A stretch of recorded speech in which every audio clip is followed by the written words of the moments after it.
예. 주보 광고는 주보를 참고하시면 좋을 것 같습니다. 참고해 주시고요. 오늘 하나님이 주시는 말씀 보겠습니다. 잠언 1장 20절부터 33절까지 말씀입니다.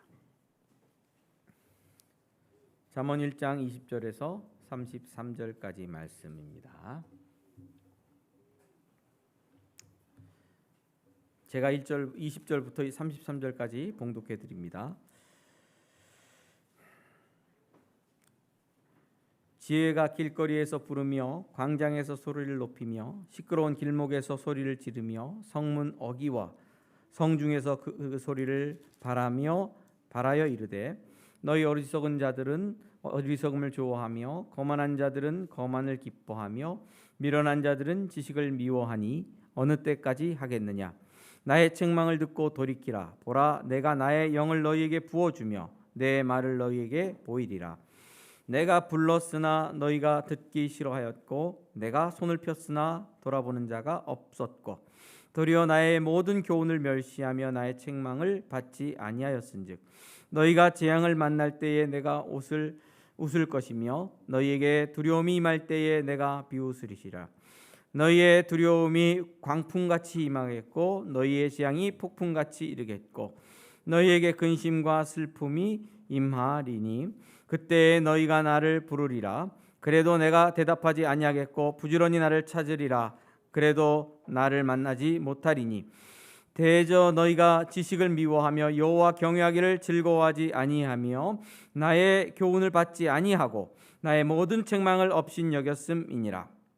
그러므로 자기 행위의 열매를 먹으며 자기 꾀에 배부르리라. 어리석은 자의 퇴보는 자기를 죽이며 미련한 자의 안일은 자기를 멸망시키려니와 오직 내 말을 듣는 자는 평안히 살며 재앙의 두려움이 없이 안전하리라. 아멘. 예. 오늘도 바보야 시리즈입니다. 바보야, 문제는 고집이야. 다 같이 제목 한번 읽어보죠. 시작. 고집을 버리면 된다. 이런 아주 쉬운 메시지입니다. 고집이 인생을 망하게 한다. 이런 쉬운 메시지입니다. 고집을 버린 분들은 이 메시지를 들을 필요가 없나요? 자, 우리 함께 오늘도 말씀 보겠습니다. 바보야 시리즈는 이제 오늘로 끝나고 다음 주부터는 슬기로운 시리즈로 갑니다. 슬기로운 경제생활, 슬기로운 학교생활, 슬기로운 가정생활, 뭐 이렇게 슬기로운 시리즈로 가려고 생각하고 있습니다. 좋지 않습니까? 슬기로운. 네. 자, 바보야가 마지막이니까 잘 들어주십시오. 바보야가 마지막입니다. 이제 자꾸 이 뭐랄까 김이 일로 나와서 안경에 자꾸 차가지고 글자도 안 보이고 불편하네요. 그러나 이 마스크를 벗을 수가 없습니다. 이 코로나 이제 접종이 되고 쭉 가고 있는데 요럴 때 조심해야 됩니다. 요럴 때 우리 아이들도 있기 때문에 제가 마스크를 쓰고 계속 설교를 하도록 하겠습니다. 사람들은요 지혜를 먼 곳에 있다고 생각해요. 지혜가. 그래서 지혜를 찾으려면 히말라야 막 산에 이렇게 막 가가지고 산골짜기 들어가면 이제 수도승이 이렇게 딱 이제 스님, 선생님, 지혜가 무엇입니까? 막 이렇게 막 물어야 될 것 같은 거예요. 멀리 찾아가서 지혜를 물어야 될 것 같은 거예요. 그럴까요? 내가 좀 인생이 잘 안 풀리고 지혜가 없으면 산속에 있는 스님이나 아니면 목사님도 어디 있는 목사님? 멀리 산속에 있는 목사님 찾아가가지고 기도 막 40일씩 금식하신 목사님 찾아가가지고 물어봐야만 지혜를 얻을 수 있을 것 같은 거예요. 지혜가 멀리 있다. 혹은 지혜를 얻기 위하여 도서관에 파묻혀가지고 도서관 책 속에 파묻혀서 책을 읽고 또 읽고 읽으면서 지혜를 찾아야 되는 거예요. 정말 그럴까요? 보통 우리들의 생각 속에는 지혜는 멀리 있는 거다 이런 생각을 하는데 성경은 특히 잠언은 지혜를 가까운 곳에 있다고 말합니다. 제가 오늘 읽어드립니다. 21절, 22절, 23절, 20절, 21절. 지혜가 길거리에서 부르며 광장에서 소리를 높이며 시끄러운 길목에서 소리를 지르며 성문 어귀와 성중에서 그 소리를 발하여 이르되. 지혜는 어디 있습니까? 길거리. 자, 길거리, 그리고 광장, 그리고 21절 시끄러운 길목, 시장통이죠, 시장통. 그리고 성문 어귀, 성중. 자, 여기 기록된 지혜가 있는 곳은 가까운 곳입니까? 먼 곳입니까? 가까운 곳. 그 떡참 앞에 그 거리에 뭐가 돌아다닌다? 지혜가 돌아다닌다. 이렇게 얘기를 하고 있는 거예요. 얕은 목자골목에 지혜가 나타나서 부른다는 거예요. 부른다는 거예요. 소리를 높여요. 얘들아! 이렇게 소리를 지른다는 거예요. 날 좀 봐라. 성경은 지혜가 멀리 있다고 말하지 않고 우리 주변에 가까운 곳에 있어서 누구라도 찾기 쉽다, 이렇게 말하고 있습니다. 문제는 뭡니까? 듣지 않는 게 문제다라는 거죠. 자, 그리스도인에게 최고의 지혜는 뭡니까? 이거죠? 이거 다 있어요, 없어요? 이거 없습니까? 목사님 집에는 또 이게 너무 많아요. 버리기도 좀 아깝고 여러 권 있습니다. 그리고 또 누가 버리고 가면 또 전 자꾸 주워가게 돼요. 아우, 귀하다. 그리고 주워가게 돼요. 모아놓고. 이거 있죠? 그리스도인에게 참된 지혜는 뭐예요? 성경책이죠. 하나님의 말씀. 가까이 있어서 멀리 있어요. 하준아, 가까이 있어 멀리 있어? 가까이 있지. 근데 펴서 봤어? 가까이 있는데 왜 안 봤어? 지혜가. 마음에는 멀지? 마음에서는 멀어서 그래. 가까이 있지만 마음에서 멀어요. 예전에 차를 이렇게 운전하고 이렇게 가다 보면 예전에는 이 두꺼운 성경책을 차 뒤에 이렇게 비치해 두신 분들이에요. 세단 같은 거 보면 뒷좌석에 이렇게 보면 뒷좌석 뒤에 보면 꼭 두꺼운 성경책이 자꾸로 잠겨가지고 꽉 다물고 있어요. 근데 한 번도 안 펴보신 것 같아요. 처박혀 있어요. 피지컬리, 물리적으로는 가까이 있지만 마음에서는 멀리 있거든요. 지혜가 가까운 데 있지만 우리가 지혜의 목소리를 듣지 않죠.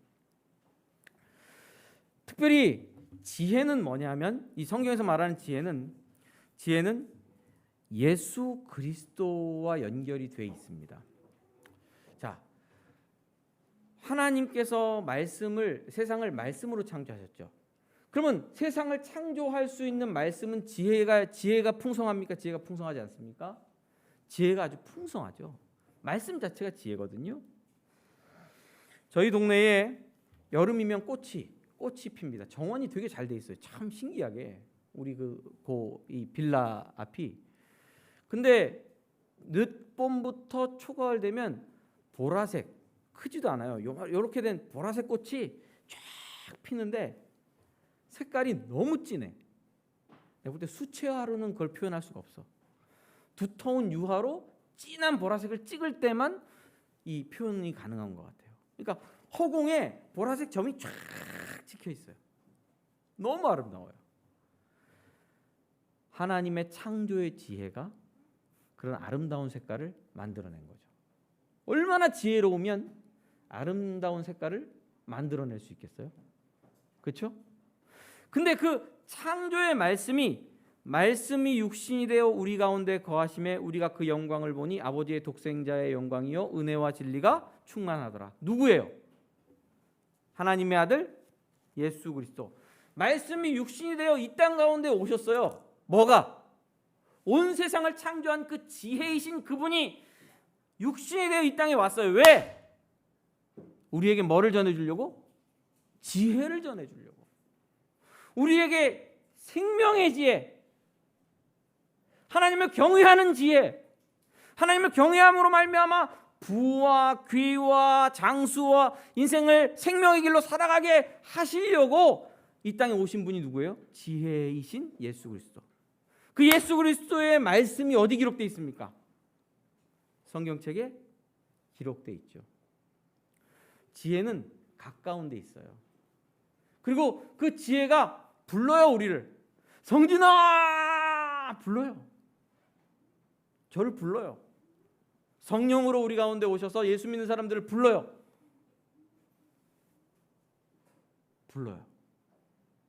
근데 우리는 그 지혜의 음성을 듣지 않는 게 문제죠.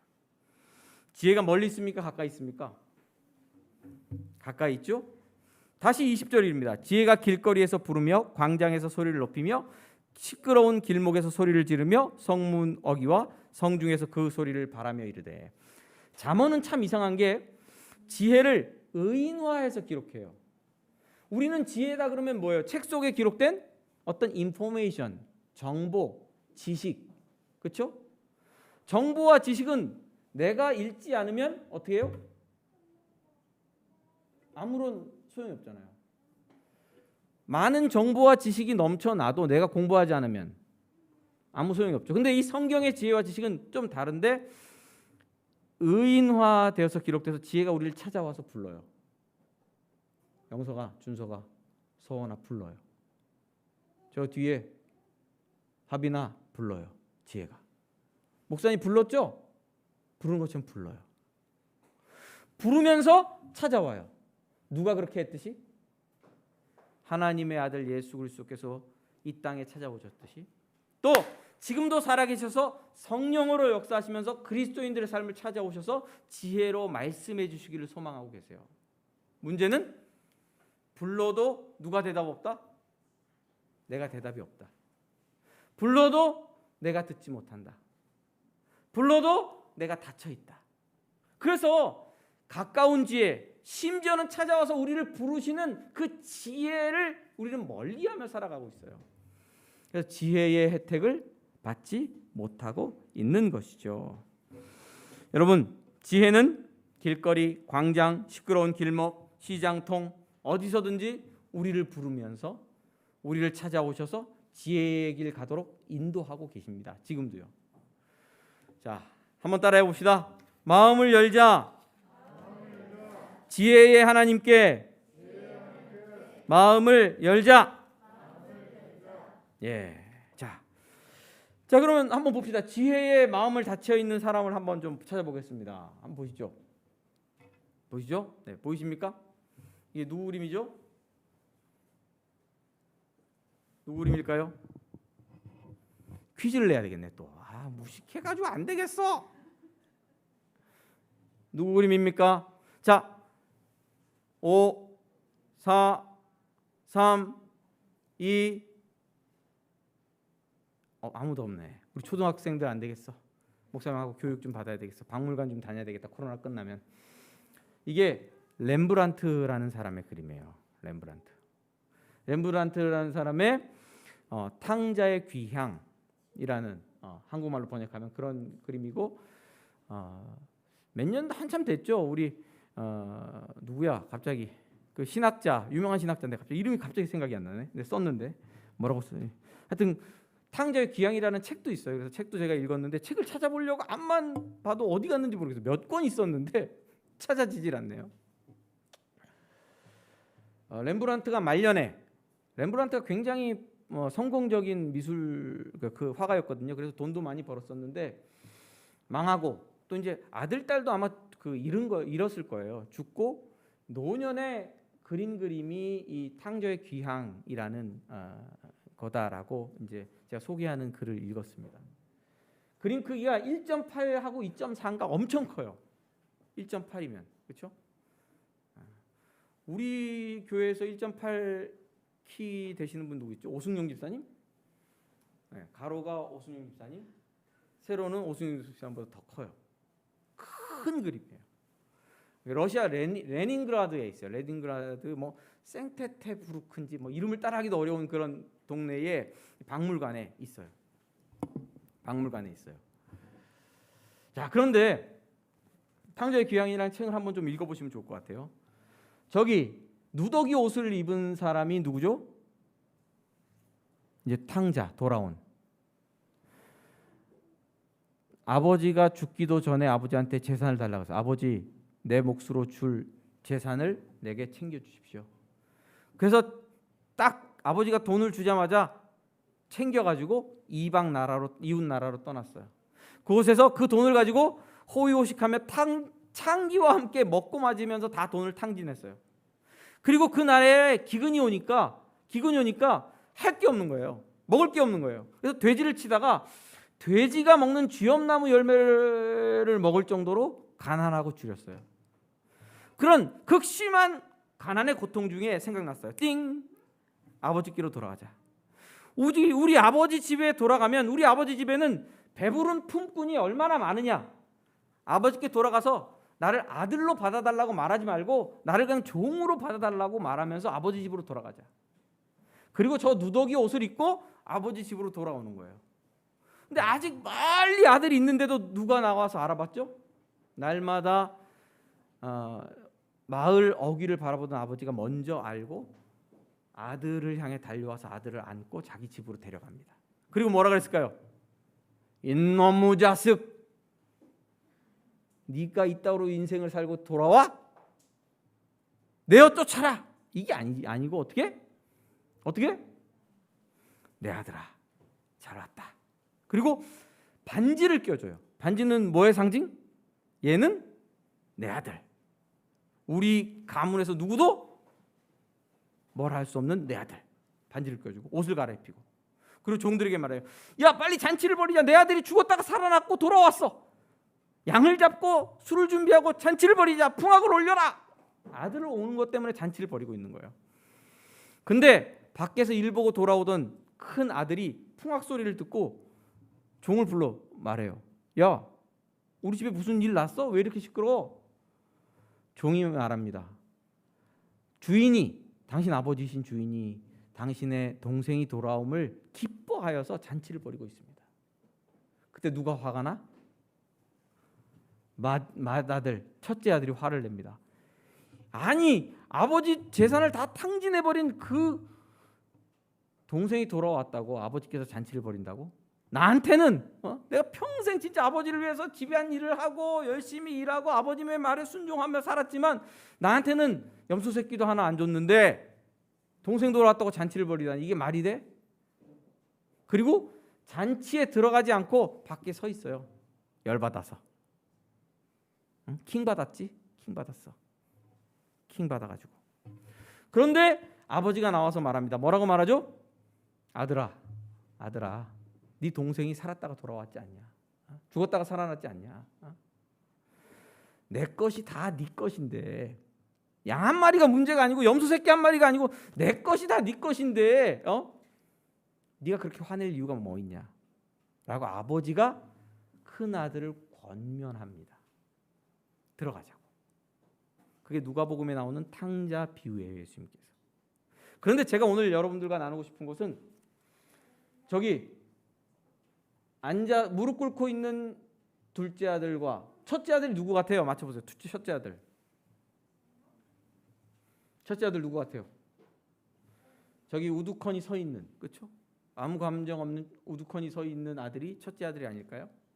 그렇죠? 근데 첫째 아들이 참 신기한 게 행색을 보면 옷을 다 어떻게 하고 있어? 차려 입었어요? 안 차려 입었어요? 자, 옷을 다 차려입었어요. 정복을 다 입었어요. 그리고 뭐도 들었어? 손에? 지팡이도 들었어. 목사님이 이 그림을 보면서 둘째 아들은 돌아왔는데 아빠와 함께 있던 첫째 아들은 이미 마음이 방황으로 다른 곳으로 떠나간 게 아니냐. 꼭 떠나갈, 지금 집 나갈 것 같은 행색이야. 이 밤에 둘째 아들이 찾아온 밤에, 자기 동생이 찾아온 밤에 이 첫째 아들은 지팡이를 들고 집을 나갈 것 같은, 그렇게 생각하거나 말거나 그런 느낌이에요. 집을 나갈 것 같아. 지금 이제 집을 나가서 방황의 길을 떠나야 될 것 같아. 여러분, 첫째 아들 생각해 보세요. 아버지와 같이 있었지만 아버지의 마음의 소리를 첫째 아들은 들을 수 있었었나요? 못 들었나요? 못 들었죠. 자기 동생을 그리워하고 둘째 아들을 잃어버린 아버지의 마음 아픈 생각을 듣지 못하고 누구와 멀리 있었어요? 몸은 아버지와 같이 있었지만 마음은 멀리 있었던 게 누구예요? 첫째 아들. 첫째 아들. 자, 지혜는 우리 곁에 있어요.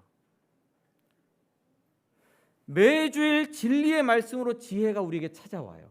그렇죠? 설교를 통해서. 그리고 바이블 타임을 펴고 읽을 때마다 지혜의 말씀이 우리에게 들려와요. 성령께서 우리 마음을 감동하셔서 케이스 바이 케이스 때를 따라 어둠의 길을 가든지 밝은 빛에 거하든지 어떠한 삶을 살든지 성령 하나님께서 우리에게 날마다 말씀으로 찾아오세요. 지혜로 부르세요. 그러는데 누구와 마음이 멀다 우리는? 그 지혜와 마음은 멀 수 있다는 거죠.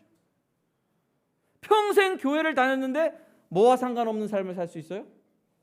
하나님과 상관없을 수 있고 예수 그리스도와 상관없을 수 있고 지혜와는 상관없는 길을 갈 수가 있어요. 멸망의 길 갈 수 있어요. 평생 신앙생활, 목사님 저는 목회자 자녀이고요. 목회자 자녀이고요. 열심히 신앙생활했어요. 그리고 나이가 들어서 50대, 60대 돼서 권사도 됐어요. 그런데 난 이 성경 말씀을 못 믿겠어요. 이거 실제 얘기예요. 저한테 어디 대학, 미국에 있는 유수한 대학의 교수로 간 분이 저한테 전화했어요. 목사님하고 요한복음 성경 공부를 했던 그 녹음 파일이 있으면 좀 보내주십시오. 왜요? 그랬더니 저랑 같이 소그룹 모임을 하는 권사님인데 목사님 자녀라는 것 같아요. 근데 자기는 이게 안 믿어진다고, 못 믿겠다고. 그래서 그 성경 공부 파일을 좀 들으면 믿을 수 있을 것 같아요. 몸은 가까이 있는데 마음은 멀리 있을 수 있죠. 큰 아들이 아버지와 관계 속에서 그랬던 것처럼 우리가 그런 인생을 살 수 있죠. 사랑하는 성도 여러분, 마음을 열어야 됩니다. 우리 가운데 있는 헛된 고집을 버려야 됩니다. 하나님을 향한 또 신앙생활에 굳어진 고집들을 버릴 필요가 있습니다. 그리고 열어야 됩니다. 교회 나오고 안 나오고 굉장히 중요합니다. 무조건 나와야 되죠. 그렇죠? 코로나 풀리면 무조건 나와야 됩니다. 제가 유년부 애들한테 예전에 설교할 때는 교회 안 나오면 죽는다. 어린이들 청소년한테는 교회 안 나오면 너 지옥 가고 죽어 이렇게 가르쳤어요. 왜? 그만큼 중요하니까. 요즘은 제가 그렇게까지 얘기는 안 하지만 어느 곳에 있든지 지혜가 찾아오셔서 우리에게 말씀하실 때 내가 고집을 버리고 귀를 열고 마음을 들어 그 음성을 들어야 됩니다. 성경 말씀에 기록되어 있는 것들을 들어야 됩니다. 듣고 따라 행하십시오. 그래야지 하나님과 지혜와 가까이 있는 삶을 살게 됩니다. 제가 몇 번 말씀드렸죠. 주식 투자에서 망하는 1순위 누굽니까? 주식 투자에서 망하는 1순위 고집. 내 마음대로 될 거야. 전문가들이 안 된다 그러는데 내가 투자해놓고 될 거야 그러고 기다리고 있어. 떨어지고 있는데 올라갈 거야. 고집 부려. 망하는 거예요. 100%. 전문가가 얘기하더라고요. 주식 투자에서 제일 망하는 1순위는 자기 고집이다. 근데 사람이 그 고집을 버리기가 굉장히 어려워요. 얘기가 들리지가 않는 거죠. 의사 선생님 말 잘 들을까요? 안 들을까요? 정말 잘 안 듣더라고요. 의사 선생님들이 하는 얘기도 정말 잘 안 듣더라고요. 먹지 마세요. 그거 먹지 마세요. 그런데 먹어요. 운동 하루에 30분만 하세요. 근데 30분 할까요? 안 할까요? 절대 안 하고 보약 빨아요. 의사 선생님 말 좀 들어주세요. 근데 사람이 귀가 닫혀 있고 고집으로 가득 차 있으면 이게 자기 자신이 바뀌지가 않아요. 말이 들리지가 않아요. 왜 그럴까? 자, 운동 하루에 30분 하는 게 어려울까요? 쉬울까요? 그 쉬울 것 같은데 진짜 어렵더라고요. 실천하기가. 근데 들어야 돼요. 그래야 돼요.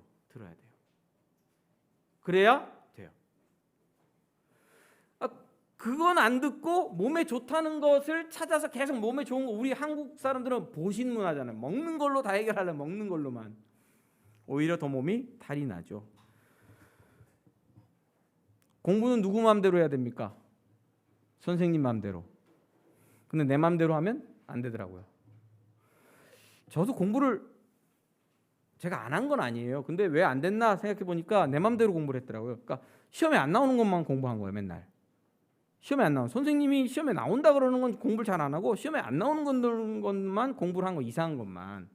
평생 그러고 살아서 공부가 안 됐구나, 이런 생각을 해봅니다. 사업에 망하는 분, 주변의 이야기를 안 듣고요. 제가 이렇게 목회를 하잖아요. 교회를 지금 개척교회를 지금 두 번 교회를 개척했고 여러 교회에서 신앙생활을 했잖아요. 이제 부목사로도 전도사로도 또 캠퍼스 사역으로도 여러 가지 교회에서 이제 신앙생활하면서 지금 두 번 개척을 하니까 아는 목사님들이나 아는 분이 오셔서 홍 목사님 이렇게 하지 말고 이렇게 왜 그렇게 하면 이거 저 안 돼. 저 계속 견딜 수가 없고 뭐 이렇게 해야 돼라고 말하면 그게 이제 들려요, 귀에. 옛날에는 뭐 내가 알아서 하는데 무슨 얘기야. 내가 다 잘하고 있는데 무슨 얘기야. 괜히 잔소리야. 왜 나한테 잔소리하고 그래. 그리고 그런 얘기가 하나도 안 들렸는데 요즘은 들려요. 바꿔야 되겠구나. 바꿔야 되겠구나. 잘 안 바꿔지긴 하지만 바꿔야 되겠구나. 그리고 자꾸 한 발씩 도는 거예요. 자, 한번 생각해 봅시다. 마지막으로 나는 성경 말씀을 듣고 하나님의 지혜를 듣고 바꾼 게 있는가? 바꾼 거 있어요? 하나님 말씀을 듣고 난 바꾼 게 있다. 있어요?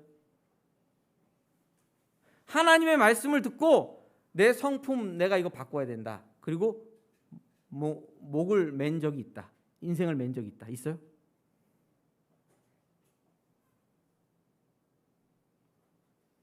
하나만 있어? 바꾼 거 있어? 하나님 말씀 듣고? 없는 것 같아? 지혜가 멀구나. 지혜를 가까이 해야 되는데. 여러분, 그게 있어야 돼요. 하나님의 음성이 들리고 말씀이 들리고 내가 바꿔야지. 그리고 바뀌어야 돼요. 그 부분에 대해서는 뒤집어야 돼요. 내가 너무 온유하라 그랬는데 너무 내 혀를 조심하라 그랬는데 너무 혀가 좋은 사람과 사귀라 그랬는데 너무 그거 하지 말라 그랬는데 그걸 계속하고 있고. 바꿔야 돼요. 지혜가 내게 말해주는 것을 바꿔가야 돼요. 바뀌고 있습니까? 아니면 들려서 바뀌려고 하고 있습니까? 그리고 삶 속에서 그 생각나는 게 있잖아요. 계속 울리는 거, 생각나는 거. 그게 내 인생을 바꿔가고 있는가?